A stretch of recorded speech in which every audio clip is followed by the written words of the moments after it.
প্রিয় শিক্ষার্থীরা, মাত্র 3 মিনিটে শিখে নাও গণিতের সবচেয়ে মজার বিষয় ভাগ। এটি খুবই সহজ এবং আনন্দদায়ক, তাই মনোযোগ দিয়ে পুরো বিষয়টি শেষ পর্যন্ত দেখো। আসসালামু আলাইকুম। সবাই ভালো আছেন? আলহামদুলিল্লাহ। Please sit down. আরোহী, তুই ভালো আছো? তোর মন খারাপ কেন? তাহিরা কই? তুই ভালো আছো? আজকে পিছনে বসছে কেন? সামনে বসবা, ঠিক আছে? আরিয়ান, ভালো আছো? ধরো আমার কাছে 8টি চকলেট রয়েছে। কয়টি? আমি 4 জন বন্ধুকে সমান ভাগে ভাগ করে দেব। তাহলে প্রত্যেকে কয়টি করে পেলো? 2টি করে। আজ আমরা শিখব গণিতের সবচেয়ে মজার একটি বিষয়, ভাগ। কি শিখব? ভাগ। অবশ্যই। বসো। ভাগ কাকে বলে এবং ভাগ কি? একই কথা। যে কোনো সংখ্যাকে সমান কয়েকটি অংশে বিভক্ত করার প্রক্রিয়াকে ভাগ বলে। গুড, সুন্দর একটা প্রশ্ন করছে। বসো।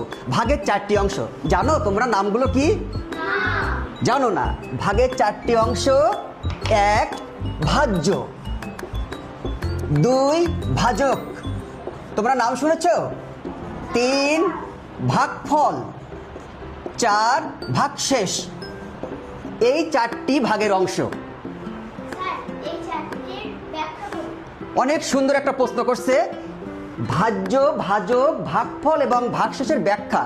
যে সংখ্যাকে ভাগ করা হয় তাকে বলবো ভাজ্য।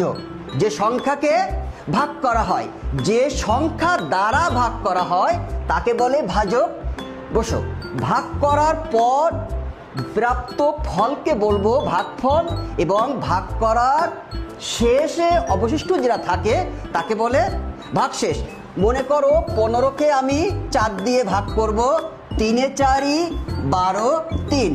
তাহলে এখানে যে সংখ্যা দ্বারা ভাগ করেছি 4কে বলা হয় ভাজক, যে সংখ্যাকে ভাগ করা হয় সেটা ভাজ্য। 15কে বলা হয় ভাজ্য, 3কে বলা হয় ভাগফল, এবং অবশিষ্ট 3 এটা ভাগশেষ। আর কারো কোনো প্রশ্ন? সুন্দর একটা প্রশ্ন। গুণ এবং ভাগের মধ্যে সম্পর্ক কি? বসো। আমরা গত ক্লাসে গুণ পড়েছিলাম, মনে আছে তোমাদের? একটি সংখ্যাকে বারবার যোগ করার পদ্ধতিকে বলে গুণ, একটি সংখ্যাকে বারবার বিয়োগ করার পদ্ধতিকে বলা হয় ভাগ।